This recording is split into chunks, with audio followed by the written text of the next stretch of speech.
Hello everyone, I welcome you all to Geeky Script. Today I am going to show you how you can build this type of website and you can share that with your dad on the eve of Happy Father's Day. So first it's going to show you this beautiful heart animation,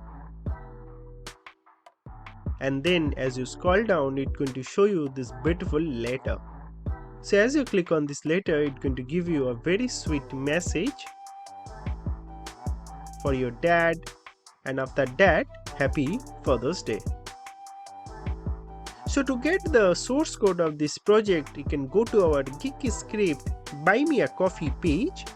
So here you will get this project, Happy Father's Day. I'm going to put the link as well on our video description. So here you can also check the project by clicking on this live demo link. You can see the project. And once you are happy with it, you can just simply purchase it. After purchasing, you will get the detailed source code.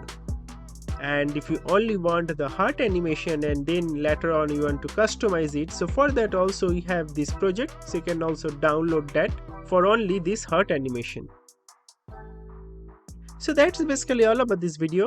Please do share this beautiful website with your dad and make this Father's Day a really memorable one. So thank you very much for watching this video and God bless you all.